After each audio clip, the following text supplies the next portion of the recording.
네, 안녕하십니까. 코로나19 통합 뉴스룸입니다. 잠시 후 5시부터 중앙재난안전대책본부의 브리핑이 진행될 예정입니다. 먼저 이총원 기자와 함께 이야기를 나누겠습니다. 이 기자 어서 오십시오. 네. 먼저 확진자 현황이 어떤지 정리해 주십시오. 예, 오늘 2달 만에 처음으로 한 자릿수 확진자 증가를 보였습니다. 네. 오늘 8명의 신규 확진자가 나왔고요. 이 가운데 해외 유입 사례가 5명입니다. 그러니까 지역사회에서는 3명이 새로 신규 확진자가 나온 거죠. 네. 기억하실지 모르겠는데 지난 2월 18일 31번째 환자 대구에서 그 확진자 이후에 그 다음 날인 2월 19일 34명, 그다음 2월 20일 16명, 2월 21일 74명 폭발적으로 좀 환자가 늘었었죠. 그렇죠. 그 이후에 2달 만에 이제 한 자릿수로 내려간 겁니다. 네, 아직 뭐 방심할 수는 없지만 정말 다행인 소식인데 아직도 산발적인 지역 사회 감염은 나타나지 않고 있는 겁니까? 지금 경북 예천 사례를 많이 들고 있는데 경북 예천에서는 지금 37명, 그러니까 최소 37명의 감염이 됐는데 이게 5차 감염까지 나타났습니다. 그러니까 지역사회 전파의 전형적인 모습인데 네. 연결고리를 아직도 잘 모르고 있습니다. 예, 브리핑 듣고 계속 이야기 나누겠습니다. 중앙재난안전대책본부 정리 브리핑을 시작하겠습니다. 오늘 브리핑은 박능우 중앙재난안전대책본부 1차장이 진행합니다. 더불어 김성근 교육부 학교정책실장, 박광석 환경부 기획조정실장, 김정훈 문화체육관광부 정책기획관, 윤태호 중앙사고수습본부 방역총괄반장, 이한경 범정부 대책지원본부 운용총괄반장, 문훈희 식품의약품안전처 바이오의약품 품질관리과장이 배석했습니다. 수어 통역이 함께 제공됩니다. 먼저 박능우 1차장이 코로나19 대응 방안 등을 설명하겠습니다.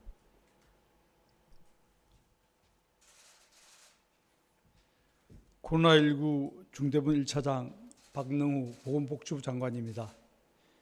4월 19일 0시 기준 신규 확진 환자는 8명입니다. 지금까지 발생한 확진 환자는 총 1,661명이며 8,042명이 완치되어 격리 해제되었습니다. 외국 입국자 중 확진 환자는 998명이며 외국인은 8.3%인 83명, 이 외에는 다 우리 국민입니다. 지금까지 사망하신 분은 234명입니다. 이는 진단검사 총 55만 9,109건을 시행한 결과입니다. 사망한 환자분들과 유족분들에게는 심심한 조의와 위로의 말씀을 드립니다. 오늘 국무총리 주재 중대본 회의에서는 사회적 거리두기 추진 방향 및 계획, 소상공인 지원 현황 및 계획, 그리고 공적 마스크 대리구매 확대 방안 등을 논의하였습니다. 오늘은 강화된 사회적 거리두기가 종료되는 날입니다. 정부는 지난 3월 22일부터 강화된 사회적 거리두기를 지켜주실 것을 국민들에게 당부드렸고 2주 전인 4월 6일 한 차례 연장하여 오늘까지 거의 한 달에 걸쳐 강화된 사회적 거리두기가 진행되었습니다. 지난 한 달간 우리 사회가 마음과 힘을 모아 함께 협력한 결과 현재 우리는 긍정적인 방역 성과를 달성하고 있습니다. 강화된 사회적 거리두기를 시작하기 전 10일간 매일 100명 내외로 발생하던 신규 확진 환자가 4월 9일 이후 50명 이하로 감소하였고 오늘은 약 2달 만에 처음으로 한 자릿수를 기록했습니다. 집단 발생 건수도 시작 전 10일간 11건이 발생하던 상황이 최근 열흘간 3건으로 줄어들었습니다. 감염 경로를 알 수 없는 확진 환자 비율도 줄어들어 시작 전 10일간 10% 내외에서 최근 2주간 평균 2.1%로 감소하였고 이러한 결과는 방역망 통제 수준이 강화되는 중이라고 평가할 수 있습니다. 그동안 불편을 감수하고 강화된 사회적 거리두기에 적극적으로 참여해 주신 모든 국민 여러분들과 코로나19 환자의 진단과 치료를 위해 최선을 다해 헌신하고 계신 의료인들과 자원봉사자, 여러 관계자분들에게 진심으로 감사드립니다. 이렇게 우리 사회는 코로나19의 확산을 성공적으로 지연시키고 있지만 아직 안심할 수 없는 요인들도 계속 남아 있습니다. 방역망 통제 범위 밖에서 전파 경로를 알 수 없는 확진 환자가 산발적으로 발생하는 중이며 혹시나 이러한 감염 사례가 조용히 집단 감염으로 커지지 않을지 방역 당국은 계속 긴장하며 모니터링과 추적 검사를 하고 있습니다. 국회의원 선거를 비롯해 국민들의 대규모 이동이 있었던 사례가 여럿 있었다는 점도 2주 정도 뒤의 영향을 주의 깊게 지켜볼 위험 요인입니다. 코로나19의 세계적인 확산이 진정될 기미가 보이지 않고 있고 계속 번지는 중이며 우리 국민들이 많이 체류하는 가까운 이웃 국가들의 상황이 악화되고 있는 것도 우려스러운 부분입니다. 전문가들을 비롯해 생활방역위원회, 17개 지자체, 여론조사를 통해 파악한 국민들의 의견도 유사합니다. 사회적 거리두기를 성급하게 중단할 경우 코로나19의 재확산에 따른 사회적 혼란이 우려되며 현 상황에서 생활방역, 생활 속 거리두기로 본격 이행하는 것은 시기상조라는 의견들이 다수의 뜻이었습니다. 다만 강화된 사회적 거리두기가 장기화됨에 따라 사회적 피로가 누적되고 참여 동력이 떨어지고 있다는 우려도 있었습니다. 휴대폰 이동량과 카드 매출액을 분석한 결과 3월 22일 강화된 사회적 거리두기를 시행한 직후에는 이동량과 카드 사용 모두 감소하였으나 현재는 다시 점점 회복되는 경향이 나타나고 있습니다. 경제활동의 침체와 이로 인한 서민층의 어려움이 가중되고 있는 점도 고민스러운 지점입니다. 중대부는 이상의 의견 수렴 결과와 현 상황에 대한 판단을 종합하여 향후 방향을 논의하였고 그 결과 4월 20일부터 5월 5일까지 총 16일간 종전보다 다소 완화된 형태로 사회적 거리두기를 계속하기로 결정하였습니다. 16일간 사회적 거리두기를 지속하여 총선 등으로 인한 감염 확산 가능성을 점검하고 방역망 통제 범위 밖의 원인 미상 감염 사례를 최소화하여 향후 안정적인 코로나19 관리 기반을 확실히 구축하자는 이유입니다. 또한 이 기간 동안 생활 속의 거리두기, 생활 방역으로 이행하기 위한 세부 지침과 제반 사항을 꼼꼼하게 준비하고 우리 사회 모두가 이를 숙달할 수 있도록 홍보와 교육도 철저히 할 필요가 있습니다. 이번 사회적 거리두기는 이전보다는 다소 완화하되 사회적 긴장감을 유지할 수 있도록 내일부터 16일 동안 다음과 같은 조치가 이루어질 것입니다.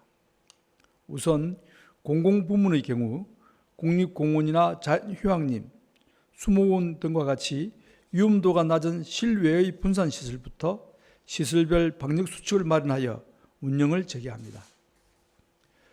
프로야구와 같이 밀접 접촉이 가능한 실외 시설에 대해서도 관중 없이 운영하는 방식으로 접촉을 방지하는 가운데 제한적으로 운영을 허용합니다. 민간 부문의 경우 불필요하고 시급하지 않은 모임이나 외출, 집단 행사는 가급적 자제하는 기조를 계속 유지합니다. 다만 필수적인 시험 등 불가피한 행사의 경우 방역 지침을 준수하는 범위에서 제한적으로 허용할 계획입니다. 기존의 운영을 중단하도록 권고했던 유흥시설, 일부 생활체육시설, 학원, 종교시설의 경우 가급적 운영을 자제하도록 권고 수준을 하향 조정하되 운영 시에는 방역 지침을 반드시 준수해야 합니다. 다만 지역별 위험도에 따라 각 지자체별로 운영 중단 권고, 집회 금지와 처벌 등을 탄력적으로 적용할 수 있습니다. 향후 정부는 매 2주마다 전문가위원회 등을 통해 감염 확산 위험도 및 생활 방역 준비 사항을 평가하여 사회적 거리두기 수위를 조절할 계획입니다. 감염 확산 위험도는 최근 2주간 1일 확진 환자 수, 감염 경로가 불명확한 사례의 비율, 집단 발생 현황, 방역망 내 관리 비율 등을 고려하여 종합적으로 평가하게 됩니다. 생활 속의 거리두기, 생활 방역의 준비 사항도 함께 점검하겠습니다. 우리 사회가 방역 지침을 충분히 숙지하고 이행할 수 있는 문화와 준비가 갖추어졌는지도 함께 살펴볼 것입니다. 생활 속 거리두기, 생활 방역 체계는 일정 수준의 경제적, 사회적 활동을 하면서 코로나19 예방과 차단을 병행하는 새로운 일상의 방역 체계입니다. 유념하셔야 할 것은 생활 방역 체계로 전환한다고 사회적 거리두기를 중단하는 것이 아니고 일상생활 속에서 지속적으로 거리두기를 실천해 나가는 체계로 우리 사회 모두가 변화해야 한다는 점입니다. 중대본은 생활 방역 기본 지침을 마련하여 국민과 전문가 등의 의견을 수렴하고 있으며 정부 부처들도 다양한 소관 분야와 시설의 세부 지침을 마련하고 있습니다. 각 부처가 마련한 세부 지침은 방역 당국과 사전 협의를 거칠 것이며 감염 위험도에 따라 단계적으로 시설 운영을 재개하는 방안도 마련하겠습니다. 생활 속 거리두기를 지원하기 위한 감염병 관련 법령도 함께 개정하겠습니다. 코로나19는 백신과 치료제가 개발되기 전까지 감염을 100% 막을 수 없고 세계적인 유행이 끝날 때까지 소규모 감염의 발생과 감소가 반복될 수밖에 없습니다. 국내와 국외의 대다수 전문가들은 이러한 기간을 길게는 몇 년으로 예상하고 있습니다. 우리는 이제 이 기간 동안 코로나19 이전의 일상으로 복귀할 수 없다는 사실을 받아들여야 합니다. 앞으로도 감염 전파 규모에 따라 사회적 거리두기의 수준은 탄력적으로 변동될 수밖에 없으며 생활 속 거리두기와 개인위생은 일상이 되어야 합니다.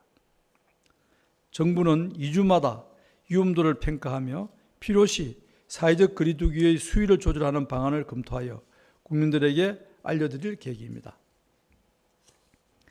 정부는 향후 방역관리 상황이 안정적으로 나아질 경우 안전한 범위부터 단계적으로 생활 방역을 도입할 계획이며 역으로 상황이 나빠질 경우 사회적 거리두기를 강화할 가능성도 함께 준비하고 있습니다.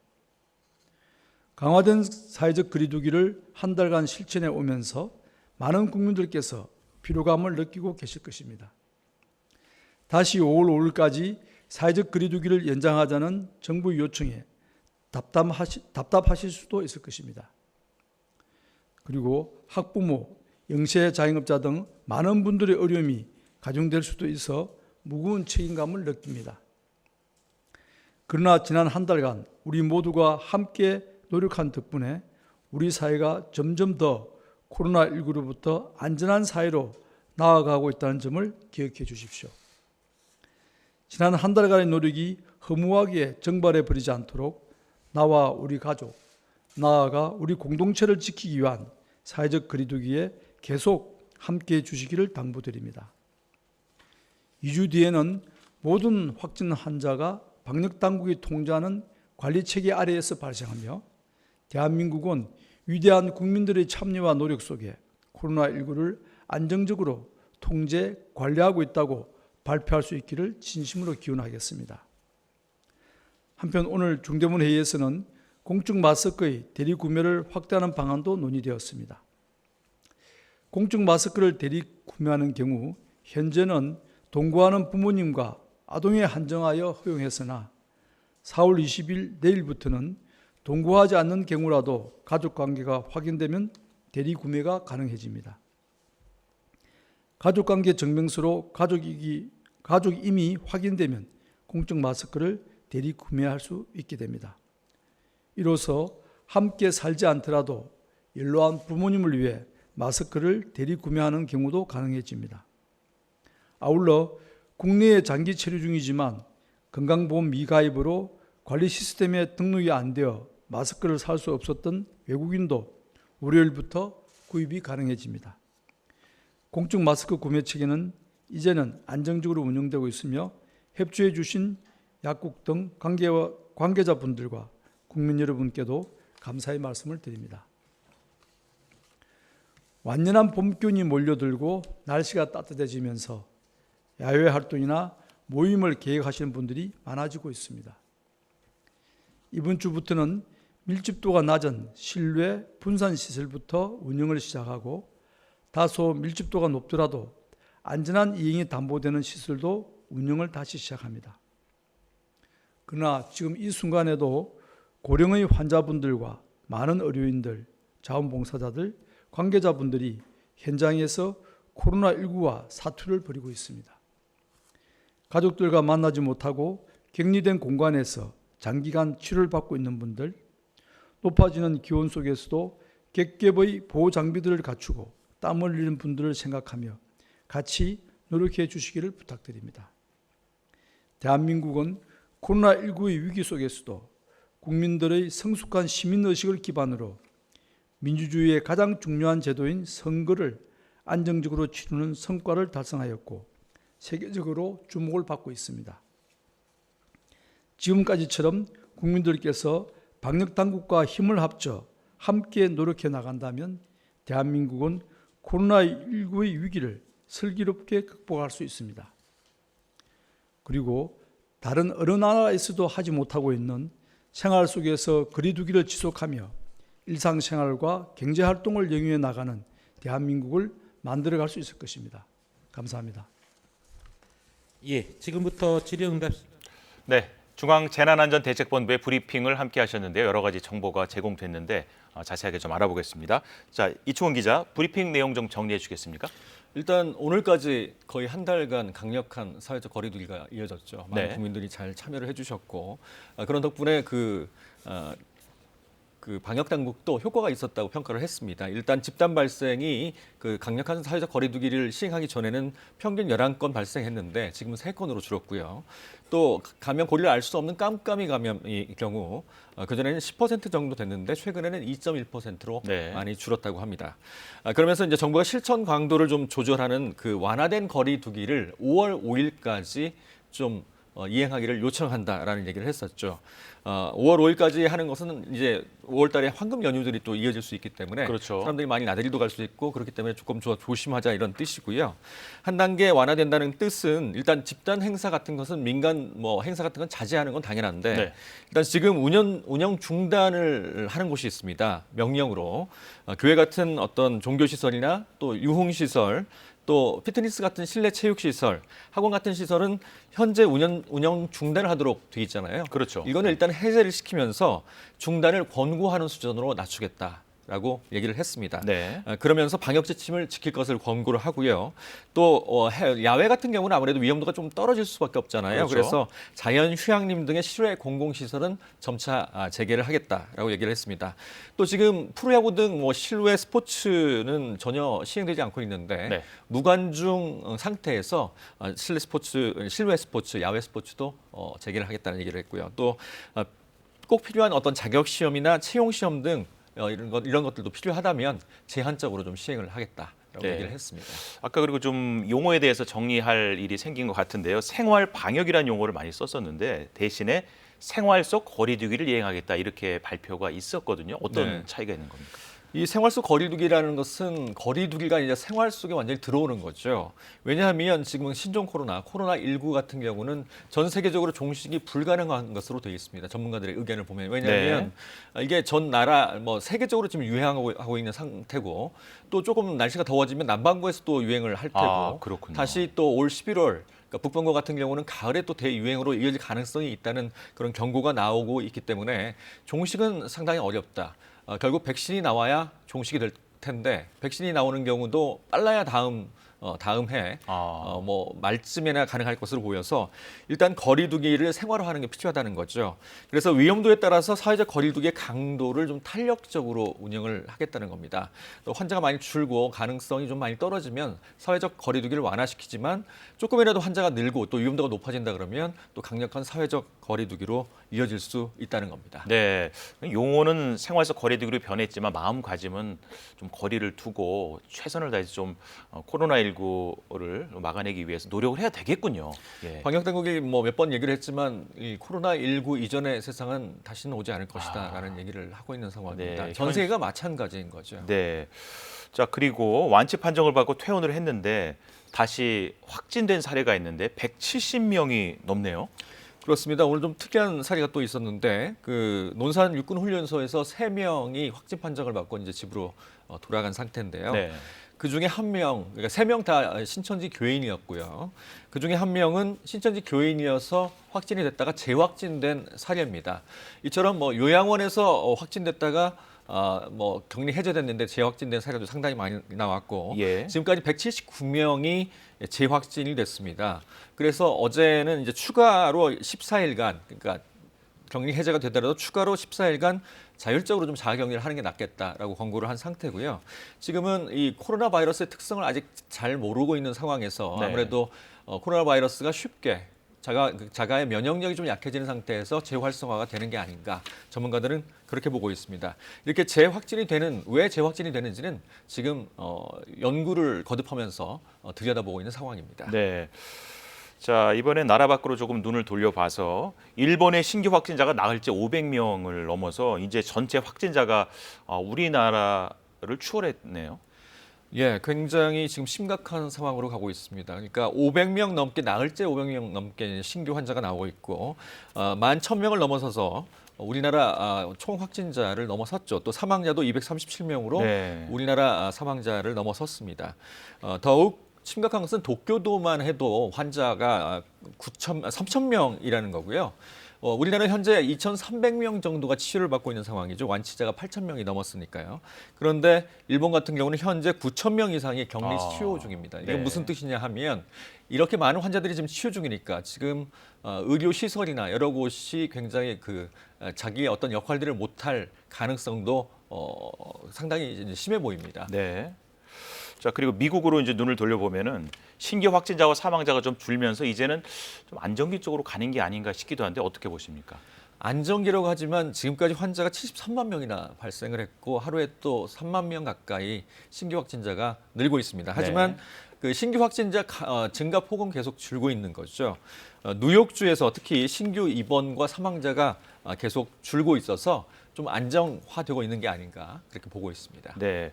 아까 말씀을 좀 중간에 중단했었는데 산발적 지역사회 감염에 대해 상당히 좀 걱정을 하고 있어요. 그런데 지금은 어떻습니까? 그 상황은? 경기도에서 일단 포천의 한 내과 의원에서 6명의 확진자가 나왔고요. 경북 예천은 30명이 넘게 나왔죠. 최소 37명인데 이게 지금 좀 특이한 게 네. 감염의 연결고리를 찾지 못하고 있습니다. 그런 상황에서 한 의료기관에서 의심 사례가 나와서 확진자가 나왔고요. 그를 통해서 접촉자들을 쭉 분석을 해보고 그 검사를 돌려봤더니 37명이나 나온 겁니다. 그래서 언제든 이렇게 한 곳에서 또 확진자가 나오면 집단 발생이 또 생길 수 있기 때문에 어떤 방심은 금물이라고 지금 방역 당국은 보고 있는 상황입니다. 네. 자, 아까 어느 정도 이제 생활 속 거리두기로는 이행을 할 텐데 아까 말씀해 주셨는데 다시 한번 어떤 식으로 생활을 앞으로 해나가야 될지를 정리해 주시겠습니까? 일단은 앞으로 16일간은 거리두기가 지속되는 겁니다. 네. 다만 강도가 조금 완화된 거리두기죠. 집단 행사 불필요한 어떤 외출이나 이런 것들 삼가하는 것은 당연하고요. 다만 교회, 유흥시설, 실내체육시설, 학원 등을 운영 중단했던 건 강제적으로 했던 것들은 해제하고 조금 중단을 권고하는 식으로 될 것 같습니다. 네. 그 이후에 그러니까 5월 5일 이후의 상황을 봐서 이제는 생활 방역, 그러니까 생활 속 거리두기 상황으로 나아가는 겁니다. 예. 자, 지금 뭐 코로나19에 대해서 국민들께서 정말 너무나 많이 참고 너무나 힘들게 이겨내고 계시니까 조금만 더 관심을 기울이시면은 조금 더 편한 세상이 오지 않을까 싶은데요. 예. 지금까지 국민들께서 자, 힘내시고 계신데 조금만 노력하면 될 것 같고요. 자, 그러면 사실 걱정되는 게 고강도 사회적 거리두기를 지금 오늘이 마지막인데 일부 종교 시설에서는 글쎄요, 그 예배도 드리고 많은 분들이 모였었어요. 거기에 대해서는 좀 걱정스러운데 어떻게 해야 되겠습니까? 오늘이 이제 일요일이었죠. 지난 부활절 때도 40%는 현장 예배를 강행을 했었습니다. 근데 오늘은 조금 늘었고요. 특히 정광훈 목사 현재 구속된 상태인 정광훈 목사의 사랑제일교회는 사조째 집회 금지 명령이 내렸음에도 불구하고 네. 오늘도 900여 명의 현장 예배를 강행했습니다. 하지만 상당수의 그 교회는 온라인 예배로 대체한 경우도 많았고요. 또 승차 예배라고 해서 차 속에 있으면서 같이 기도도 드리고 찬송가도 부르는 각자 차 속에 있으니까 그런 승차 예배를 드린 곳도 있습니다. 서울에 있는 대형 교회인데 온누리 교회가 그렇게 했었고 예. 또 서울에 있는 또 대형 교회 중에 하나인 영락교회는 그 2m 간격을 좀 지키면서 현장 예배를 드렸다고 합니다. 예. 자, 지금까지 이충원 기자와 함께 이야기를 나눴습니다. 오늘 말씀 감사합니다. 자, 코로나19 국내 신규 확진자 수가 한 자릿수로 떨어졌지만 방역 당국은 다음 한 주간 발생 상황을 예의주시하면서 긴장의 끈을 놓지 않고 있습니다. 그런데 조금 전에 말씀드린 것처럼 고강도 사회적 거리두기 마지막 날인 오늘도 서울 성북구의 사랑제일교회는 현장 예배를 강행했습니다. 홍진아 기자가 보도합니다. 신규 확진자 수가 2달 만에 한 자릿수로 떨어졌습니다. 방역당국은 주말이라 진단검사가 줄어든 영향도 있겠지만 지난 3달간 국민과 의료기관, 지자체가 노력한 결과이기도 하다고 말했습니다. 그러면서도 지난주 부활절과 투표 등으로 인해 사람 간 접촉이 늘어난 영향이 나타날 수 있는 다음 한 주간 환자 발생을 예의주시하고 있다며 계속 경계해야 하는 상황이라고 밝혔습니다. 논산 육군훈련소에서 확진 판정을 받은 신천지 교인인 훈련생 3명의 접촉자 가운데 아직까지 추가 확진자는 없는 것으로 조사됐습니다. 코로나19에 감염됐다가 격리 해제된 뒤 다시 양성 판정을 받는 사례는 179건에 이르는 것으로 나타났습니다. 방역당국은 다시 코로나19에 감염됐다기보다는 확진자에게 남아있던 바이러스가 재활성화된 것으로 판단하고 있습니다.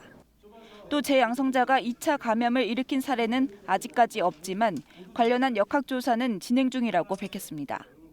한편 고강도 사회적 거리두기 마지막 날인 오늘도 서울 일부 교회는 현장 예배를 진행했습니다. 서울시 현장 점검 결과 방역 수칙을 지키지 않아 집회 금지 명령을 내린 성북구 사랑제일교회는 4주째 현장 예배를 강행했습니다. 앞서 2차례 사랑제일교회를 고발한 서울시는 해당 교회를 추가 고발할 계획입니다. 이런 가운데 일부 교회는 주차장에 차를 세운 상태에서 예배를 듣는 승차 예배를 진행하는 등 상당수 교회들이 방역 수칙을 지킨 것으로 나타났습니다. KBS 뉴스 홍진아입니다. 법무부가 자가격리 장소를 무단으로 이탈한 외국인 7명을 추방 조치했습니다. 법무부는 입국 후 서울에 있는 자가격리 장소를 벗어나 김해로 무단 이탈한 베트남인 부부와 자가격리 기간 전남 여수에서 선원들과 조업을 나간 베트남인 선원 1명을 지난 14일 강제 추방했다고 밝혔습니다. 또한 자가격리 조치를 위반한 전북 군산의 베트남 유학생 3명과 서울의 말레이시아 유학생 1명에 대해서도 지난 17일 추방을 결정했습니다. 이들은 자가격리 장소에서 휴대전화를 두고 음식점 등을 이용한 것으로 드러났습니다. 자, 이번에는 KBS 재난방송센터를 연결해서 코로나19 현재 상황을 분석해 보겠습니다. 이혜진 기자, 먼저 국내 확진자 현황부터 정리해 주십시오. 네, 국내 코로나19 확진자는 모두 1,661명입니다. 어제보다 8명이 늘었습니다. 치료가 끝나서 격리 해제된 사람은 8,000명을 넘었습니다. 완치율은 75.4%까지 올라갔습니다. 사망자는 2명이 늘어서 모두 234명입니다. 신규 확진자를 지역별로 보겠습니다. 서울, 대구, 그리고 공항의 검역 과정에서 각각 2명의 확진자가 나왔습니다. 인천과 경북에서는 각각 1명의 확진자가 나왔는데요. 전체 신규 확진자 8명 가운데 5명은 해외 유입, 그리고 나머지 3명은 지역 사회 내 감염으로 확인이 됐습니다. 신규 확진자 추이를 보면요. 방역 당국이 목표로 한 신규 확진자 50명 미만이 열흘 넘게 유지되고 있습니다. 특히 이번 주에는 계속해서 신규 확진자가 20명대였죠. 그리고 오늘은 8명으로 한 자릿수가 됐습니다. 이렇게 신규 확진자가 한 자릿수로 떨어진 것은 지난 2월 18일 이후 2달여 만입니다. 다만 주말이라서 진단 검사 건수가 평일의 절반 수준인 4천여 건이었던 점도 신규 확진자 감소에 영향을 준 것으로 보입니다. 코로나19의 신규 감염 확산세는 다소 안정적인 것 같은데 재확진 판정을 받은 사람이 늘고 있죠? 네, 치료가 끝나서 격리가 해제됐다가 다시 확진 판정을 받은 사람을 재양성자라고 하는데요. 최근 하루에 10명 안팎으로 계속 늘어나고 있습니다. 현재까지 확인된 건 179명입니다. 전체 격리 해제자의 2%를 조금 넘는 상황인데요. 연령별로 보면요. 20대가 가장 많고 50대와 30대 순이었는데요. 무증상인 경우가 많고 증상이 있어도 대부분 가벼운 수준입니다. 아직 재양성자에 의해 다른 사람이 감염되는 사례는 확인되지 않았지만 방역당국은 재양성자의 바이러스 전파 가능성에 대해서 계속해서 조사 중입니다. 강도 높은 사회적 거리두기 오늘까지입니다. 내일부터 5월 5일까지는 일부 제한이 완화된 사회적 거리두기가 시행되는데요. 신규 확진자의 규모는 줄었지만 낙관할 수는 없습니다. 무증상 감염자에 의한 감염, 그리고 소규모 집단 감염의 위험은 여전하다고 방역당국은 강조했습니다. 지금까지 재난방송센터에서 KBS 뉴스 이혜진입니다. 대구에서는 코로나19 확진자가 다시 2명 추가됐습니다.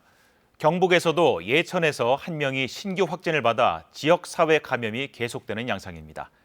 취재기자 연결합니다. 곽근아 기자, 한 자릿수긴 하지만 대구 경북에서는 이틀째 확진자가 나왔는데 현재 상황은 어떻습니까? 네, 오늘 대구의 신규 확진자는 2명, 경북은 1명입니다. 대구 가톨릭대학교병원 종사자 1명과 영국에서 들어온 해외 입국자 1명이 추가 확진을 받았고 경북 예천에서도 1명이 추가 확진됐습니다. 가톨릭병원 종사자 1명은 신천지 교회 신도로 가족이 확진을 받은 후 검사에서 최종 확진을 받았습니다. 대구시는 안정화 추세에도 불구하고 새로운 방역 시스템 구축을 위해 대구형 사회적 거리두기 범시민 운동을 전개하기로 했습니다. 백신과 치료제가 개발될 때까지는 사회적 거리두기가 최고의 백신이라고 판단했기 때문입니다. 민관 협력을 통해 일상생활에서 지켜야 될 사회적 거리두기 세부 규칙을 마련하고 코로나19 극복 범시민 추진위원회를 구성할 방침입니다. 또 혹시 모를 바이러스의 재유행에 대비해 방역관과 역학조사관을 추가 확충할 계획입니다. 전담병원에 2,000병상 이상, 생활치료시설에는 3,000실 수준의 치료시설을 준비하는 등 감염병 재확산에 대비한 기반시설도 늘리기로 했습니다. 경상북도 역시 고위험 집단시설에 대해 영업정지를 강력히 권고하는 등 긴급 행정명령을 내린 가운데 오는 26일까지 사회적 거리두기 방침을 일주일 연장했습니다. 지금까지 대구에서 KBS 뉴스 곽근아입니다. 한미 정상이 어젯밤 전화 통화를 하고 코로나19 대응과 관련해 한미 공조 방안을 논의했습니다. 트럼프 미국 대통령은 한국의 코로나19 대응이 최상의 모범이 됐다고 평가하면서 진단키트 제공 등 각종 지원에 대해서 감사의 뜻도 밝혔습니다. 홍성희 기자가 보도합니다. 한미 정상의 통화는 트럼프 대통령의 요청으로 어젯밤 30분 동안 이루어졌습니다.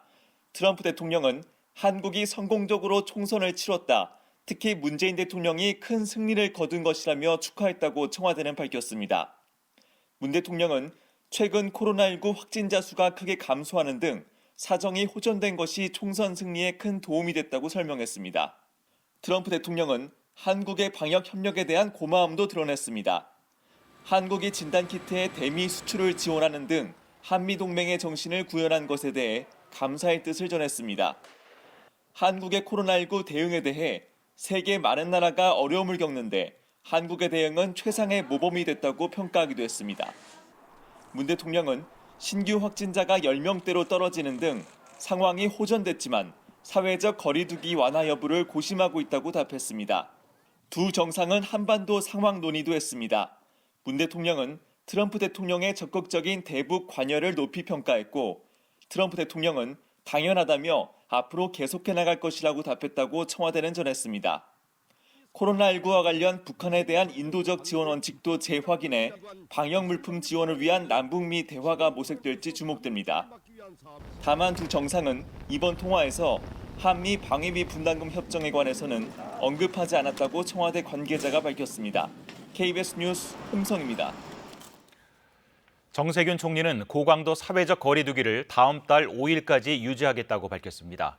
다만 종교시설 등에 내려졌던 일부 제한 조치는 완화하겠다고 말했습니다. 장혁진 기자가 보도합니다. 지난 4주간 지속된 고강도 사회적 거리두기 마지막 날인 오늘, 정세균 국무총리는 중앙재난안전대책본부 회의에서 위험을 줄이면서 절충점을 찾아야 하는 시점이라고 강조했습니다.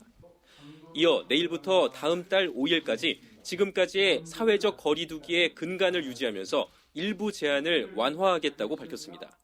방역 측면에서는 강도 높은 사회적 거리두기를 지속하는 것이 가장 안전합니다. 하지만 모두가 지친 가운데 현실적으로 쉽지 않은 일입니다. 구체적으로는 종교시설 등 4대 밀집시설에 대해 현재 방역지침 준수 명령을 유지하되 운영 중단 강력 권고는 해제하기로 했습니다. 자연 휴양림 같은 위험도 낮은 실외 공공시설은 운영을 재개하고 야외 스포츠의 경우 무관중 경기는 가능할 것이라고도 설명했습니다. 특히 필수적인 자격시험, 채용시험 등은 방역수칙 준수를 조건으로 제한적 시행하겠다고 말했습니다. 등교 계약의 경우는 전반적인 상황을 보며 순차적으로 추진하는 방안을 검토하기로 했습니다. 이를 위해 교육부가 지역사회, 학부모 등과 구체적인 등교 계약 추진 방안을 논의해 줄 것을 주문했습니다. 현재 수준의 안정적 관리가 계속 이뤄진다면 다음 달 6일부터는 생활 속 거리 두기로 단계를 조정하겠다고 정 총리는 말했습니다. 그러면서도 아직 안심할 단계는 아니라면서 무증상 전파의 위험이 사라지지 않았고 부쩍 늘어난 사회적 접촉의 영향도 예의주시해야 한다고 덧붙였습니다. KBS 뉴스 장혁진입니다. 중앙방역대책본부는 오늘 정례 브리핑에서 확진자가 한 자릿수로 감소했지만 낙관적 예측은 할 수 없는 상황이라고 밝혔습니다. 그리고 지난주 부활절과 총선 투표 등으로 인해서 사람 간의 접촉이 늘었던 영향이 나타날 수 있는 다음 주 환자 발생을 예의주시하고 있다고 덧붙였습니다. 그러면 오늘 정은경 중앙방역대책본부 본부장의 브리핑 내용을 직접 들어보시겠습니다. 코로나 바이러스 감염증 19 국내 발생 현황을 말씀드리겠습니다.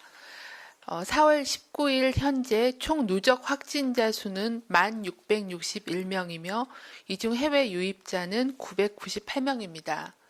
이 중 8,042명, 75.4%가 격리 해제되었습니다. 어제 신규로 확인된 확진자는 8명이었고 격리 해제는 105명 증가하여 전체적으로 격리 중인 환자는 감소하였습니다. 현재 2,385명이 격리 중에 있습니다. 어제는 2분이 새로 사망하셨습니다. 고인의 명복을 빌고 유족들에게는 심심한 위로의 말씀을 드립니다.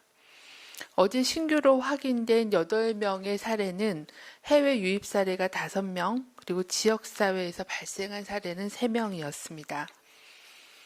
최근 2주간 주요 감염 경로를 말씀드리면은 해외에서 유입된 사례가 55.2%, 해외 유입 사례하고 관련된 국내 발생이 8%, 병원 및 요양병원과 관련된 경우가 19%, 지역의 집단 발병 사례가 11%이며 선행 확진자와의 접촉자에서 확인된 경우가 2.6%, 신천지 관련 사례가 3명이고 현재 조사가 진행 중인 사례가 14명입니다. 어제 신규로 확인된 해외 유입 환자는 모두 5명이었고 유입 국가는 미주 3명, 유럽 2명이었고 모두 내국인이었습니다. 최근 지역사례 감염 사례에 대해서 말씀을 드리겠습니다. 경북 예천군에서 접촉자 조사가 계속 진행 중에 있으며 어제는 1명이 추가로 확진되어 4월 9일부터 현재까지 총 35명의 확진자가 확인되었습니다. 논산 육군 훈련소에서 확진된 훈련생 3명은 모두 신천지 교인으로 1명은 재양성자, 확진이 되어 격리 해제된 이후에 확인된 재양성자이며 나머지 2명도 신천지 교인으로 확인이 되어 2월 말 3월 초까지 자가격리 및 일제 검사에서는 음성으로 확인되었던 사례입니다. 현재 3명에 대해서는 감염 경로에 대해서는 조사가 진행 중에 있고 입소 전에 접촉한 가족, 친구, 그리고 훈련소 내에서의 접촉자에 대한 모니터링과 검사가 진행 중이며 아직까지는 추가적인 양성자는 확인되고 있지는 않습니다. 우리 국민들은 지난 2월에서 3월 확진자가 폭발적으로 증가했던 위기 상황에 대한 충격과 학습 효과 등으로 고강도 사회적 거리 두기 기간 종료 후 대규모 접촉이 일어나는 일상생활이 전면적으로 재개되는 것에 불안과 우려를 나타내고 있는 것으로 조사되었습니다. 서울대 유명순 교수 팀에서 전국 성인 1,000명을 대상으로 한 조사에 따르면 고강도 사회적 거리두기가 끝나고 출근, 등교 등 일상적인 활동이 재개되면 자신과 가족의 감염 위험이 커질 것이라는 질문에 65.5%가 그렇다라고 응답하셨습니다. 한편 생활 속 방역 활동으로 개인과 사회의 추가적인 노력이 필요하고 불편도 감수해야 하는 새로운 일상을 받아들일 수 있는지에 대한 물음에도 72.1%는 수용 가능하다라고 응답하셨습니다. 이와 같은 감염 예방과 일상이 조화되는 환경을 만들기 위해서 보완해야 될 점으로는 감염 예방 행동 실천이 새로운 생활이 되도록 촉진하는 사회적인 규범과 문화 조성이 중요하다라고 답변하셨고, 또한 아프면 쉰다라는 생활 방역 지침이 일상에 자리 잡을 수 있도록 제도적인 지원 마련이 필요하다라는 답변하시는 분이 많은 것으로 조사 결과 나타났습니다. 중앙방역대책본부는 확진자 수가 감소하고 있지만 이는 지난주까지의 사회적 거리 두기의 결과로 부활절 및 투표 등으로 인해 사람 간 접촉이 증가한 영향이 나타날 수 있는 다음 한 주간의 환자 발생을 예의주시하고 있는 상황입니다. 또한 해외의 코로나19 유행 상황이 진정 국면으로 접어들었다고 보기 어렵고 지역사회 원인불명 집단 발생이 계속되고 있으므로 지속적으로 경계를 해야 되는 상황입니다. 코로나19는 본인이 감염을 의심하지 못한 채 실내 환경에서의 밀접한 접촉으로 급속한 감염 전파의 위험이 존재하므로 사회적 거리두기와 개인위생 수칙을 준수하는 것이 필요합니다. 환경부는 최근 코로나19 확산과 관련해 살균 소독제 가운데 안전표시 기준을 위반한 5개 제품을 적발해 제조와 수입 판매를 금지하고 회수 명령을 내렸다고 오늘 밝혔습니다. 위반 제품 중 오투세이프, 세로워터, 메디클 큐어, 메디클 팻 등 4개 제품은 환경당국의 안전기준 적합 확인 신고나 승인을 이행하지 않고 불법으로 제조되거나 유통됐습니다. 또한 해당 제품은 무독성 등의 문구를 제품에 표기해 표시 기준을 위반한 것으로 나타났습니다.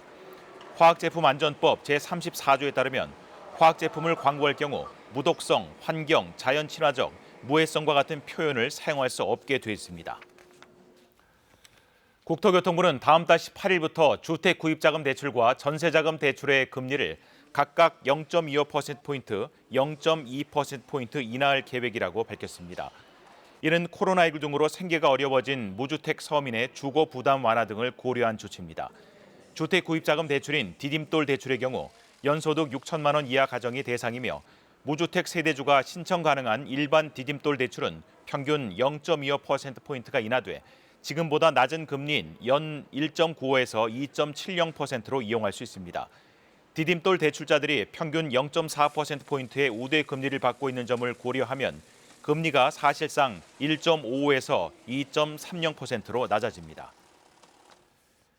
미국에서 코로나19의 확산을 막기 위해 취해졌던 규제 조치들이 다음 주 일부 주에서 해제되기 시작할 것이라고 트럼프 미국 대통령이 밝혔습니다. 또한 트럼프 대통령은 코로나19 확산 방지를 위한 공조 차원에서 북한 김정은 위원장으로부터 최근에 좋은 편지를 받았다고도 말했습니다. 금철영 특파원이 보도합니다. 미국 내 최대 감염 지역인 뉴욕주에서 지금까지 코로나19로 숨진 사람은 13,000여 명. 어제 하루만 540명 늘었지만 전날에 비해선 90명 줄었습니다. 여전히 희생이 크지만 지난 1일 이후 하루 사망자로는 가장 적은 수치입니다. If you look at the past 3 days, you could argue that we are past the plateau and we're starting to descend, which would be very good news. 쿠오모 지사는 그러나 경제 활동을 재개하기엔 아직 이르다며 선을 그었습니다. 이런 가운데 트럼프 대통령은 다음 주부터 몇몇 주들이 코로나19 확산을 억제하기 위해 취했던 규제 조치들을 해제하기 시작할 것이라고 밝혔습니다. 역시 코로나19가 정점을 지났다는 판단입니다. We continue to see a number of positive signs that the virus has passed its peak. 예방 조치를 전제로 텍사스와 버몬트주는 20일부터, 몬태나주는 24일부터 규제를 해제하기 시작할 것이라고 했습니다. 주지사 판단에 따른 일부 영업장이라고 했는데 구체적으로 언급하진 않았습니다. 한편 트럼프 대통령은 중국 책임론을 묻는 질문에 실수였다면 넘어가겠지만 고의였다면 그에 상응한 결과가 있을 것이라고도 했습니다. 트럼프 대통령은 백악관 브리핑 도중에 북한 김정은 위원장으로부터 최근 좋은 편지를 받았다고 말하기도 했습니다. 버지니아에서 KBS 뉴스 김철영입니다.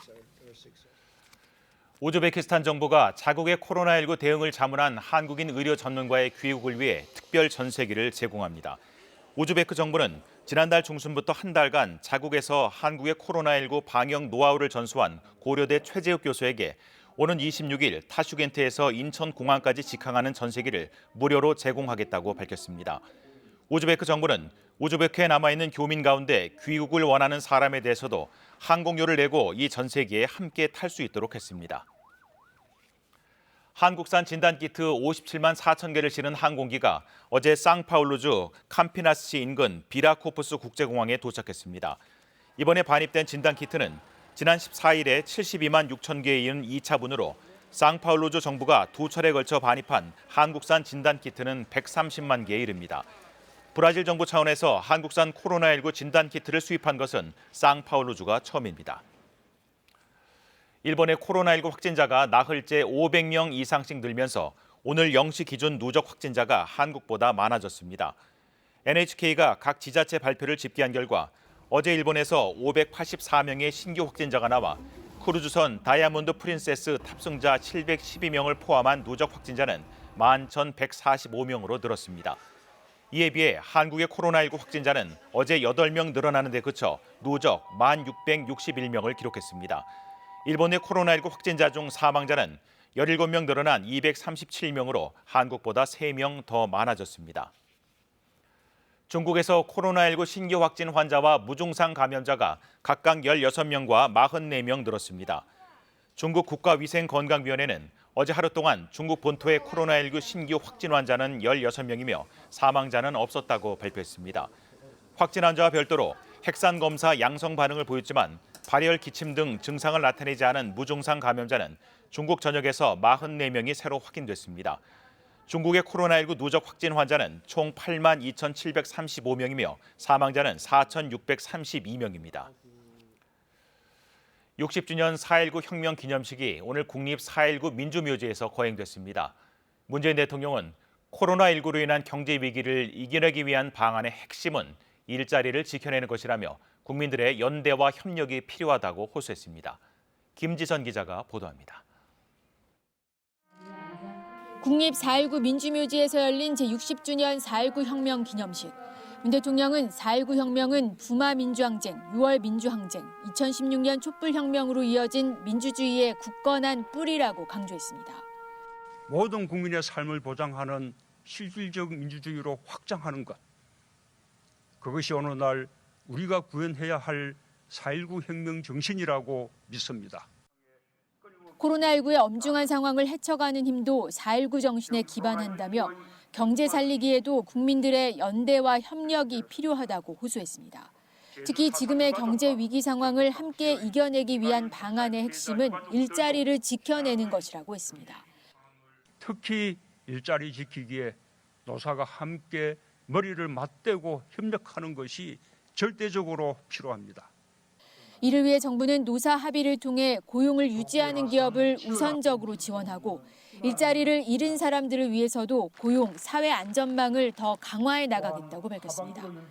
IMF는 올해 우리나라가 OECD 36개 국가 중 성장률 1위를 기록할 것으로 전망했지만 국민의 삶이 무너진다면 이는 결코 위안이 되지 않을 것이라는 점도 강조했습니다. 이와 함께 문 대통령은 통합된 국민의 힘으로 코로나 이후의 새로운 일상, 새로운 세계 질서를 준비하겠다고 밝혔습니다.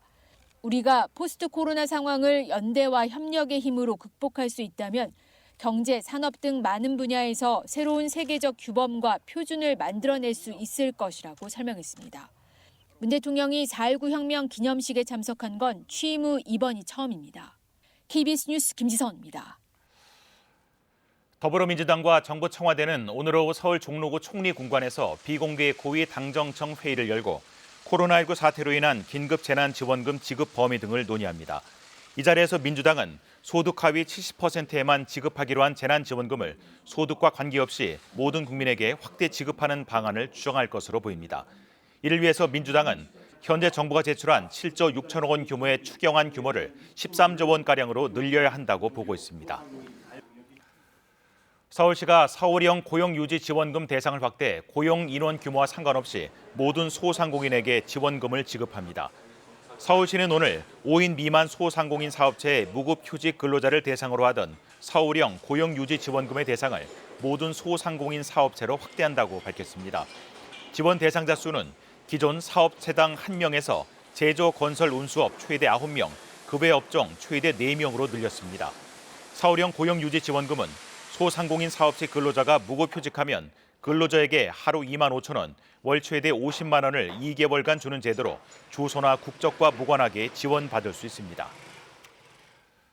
강원도 비무장지대 화살머리고지 남측 지역에서 내일부터 6.25 전사자 유해 발굴 작업이 재개됩니다. 국방부는 지난해에 이어 오는 20일부터 9.19 군사합의 사안인 남북 공동유해 발굴을 위한 사전 준비 차원에서 화살머리고지 일대 우리 측 지역에서 지뢰 제거 및 유해 발굴 작업을 재개한다고 밝혔습니다. 특히 국방부는 지난해 12월 1일 창설된 지뢰 제거 전담부대인 지작사 예하 특수기동지원여단 소속 공병대대가 참가함에 따라 다수의 전사자 유해와 유품을 발굴할 수 있을 것으로 기대한다고 설명했습니다. 코로나19로 달라진 풍경이 하나 늘었습니다. 바로 음주운전 단속 방식인데요. 입으로 직접 불지 않고도 음주 여부를 알도록 하는 이른바 비접촉 감지기가 도입됐습니다. 그런데 현장에서 써봤더니 문제점도 발견됐습니다. 이세연 기자의 보도입니다. 부직포에 쌓인 감지기를 경찰이 차량 안으로 밀어넣습니다. 음주 단속주입니다. 선생님 호흡은 불지 마십시오. 운전자가 기계에 숨을 넣지 않아도 공기 중 알코올 분자가 감지됩니다. 코로나19 감염 우려를 덜기 위해 경찰이 새로 도입한 비접촉 감지기입니다. 예, 선생님 호흡 안 부셔도 되고요. 잠시만 기다려주세요. 지난 1월부터 석 달 동안 발생한 음주운전 사고는 4,100여 건. 지난해 같은 기간보다 25% 가까이 늘었는데 코로나19 확산으로 기존에 하던 단속을 못했기 때문이라고 경찰은 보고 있습니다. 그래서 등장한 신형 장비. 하지만 곳곳에서 돌발 상황이 포착됩니다. 술은 전혀 안 드셨네요. 손 세척대에 알코올기가 있어가지고 그것 때문에 확인된 거거든요. 빨리 가야 되는데 사람 잡아서 이러고. 대리기사님이고 운전자분들 쓰면 되실 것 같아요. 차량 안 공기를 측정하다 보니 운전자와 관련 없는 알코올까지 잡아내는 겁니다. 시도 때도 없이 울리는 경보음, 결국 술을 마신 것 같아 보이는 운전자만 골라낼 수밖에 없습니다. 약주하셨어요? 아니요. 소독제 한번 보여주세요. 알겠습니다. 예, 지나가십시오. 발굴되는 문제점에 대해서 개선 보완을 거친 후 더 나은 감지기로 전국 확대 보급해가지고 사용하도록 하겠습니다. 경찰은 앞으로 일주일 비접촉 감지기 시범 운영을 거쳐 전국으로 확대할 계획입니다. KBS 뉴스 이세연입니다. 지난달 초등학생들이 훔친 차를 몰고 서울에서 대전까지 가서 오토바이를 들이받고 대학생 운전자를 치어서 숨지게 한 일이 있었습니다. 그렇지만 이들은 만 14살이 채 안 돼서 형사처벌을 피할 것으로 보입니다. 그런데 또 10대들이 승용차를 훔쳐 사고를 내고 달아났다가 붙잡히는 일이 있었습니다. 보도에 송락규 기자입니다. 경적을 울리며 빠른 속도로 검은색 차량을 추격하는 순찰차. 도주 차량은 신호까지 무시한 채 질주하다 골목으로 진입하는 SUV 차량과 전봇대를 잇따라 들이받습니다. 사고. 도주 차량엔 운전자 A군 등 동갑내기 중학생 3명이 타고 있었습니다. A군이 몰던 승용차는 이곳 전봇대를 들이받은 뒤 멈춰섰고 A군은 차량을 버린 채 그대로 달아났습니다. A군은 결국 도주 하루 만에 수원의 한 노래방에서 붙잡혔고 나머지 2명은 사고 직후 현장에서 붙잡혔습니다. 이들이 몰던 승용차는 이틀 전 경기도 광주에서 도난 신고가 접수된 차량. 경찰이 추적에 나서자 3km가량 과속을 하며 달아나다 사고가 난 겁니다.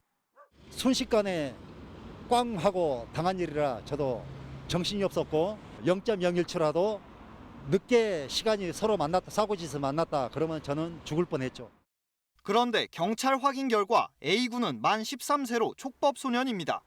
형사처분이 아닌 보호처분을 받게 됩니다. 지난달 말 서울에서 대전까지 훔친 차를 몰다 대학 신입생을 치어 숨지게 한 10대도 촉법 소년이라는 이유로 보호처분만 받게 돼 논란이 일었습니다.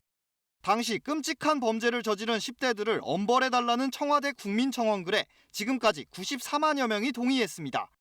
올해 초 교육부는 촉법소년 연령을 만 13세 미만으로 낮추겠다는 계획을 발표했고 국회에도 촉법소년 처벌 강화를 골자로 한 법안들이 발의됐지만 모두 계류 중 감감무소식입니다.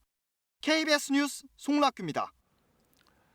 성착취 영상물을 제작해 유포한 혐의를 받고 있는 조주빈의 공범 강훈이 검찰에 다시 소환됐습니다. 서울중앙지검 디지털 성범죄 특별수사팀은 오늘 부따라는 이름으로 활동한 강훈을 불러 조사하고 있다고 밝혔습니다. 강훈은 조주빈이 공범으로 지목한 사람 중 한 명으로 박사방 참여자를 모집하고 범죄 수익금을 조주빈에게 전달한 혐의 등을 받고 있습니다. 특히 검찰은 조주빈이 윤장현 전 광주시장을 상대로 금품을 갈취하는 데 강 씨를 이용한 것으로 보고 이 같은 내용에 대해 구체적으로 캐묻고 있습니다. 올해 말 공무원증을 스마트폰에 담아 사용하는 모바일 신분증이 도입됩니다.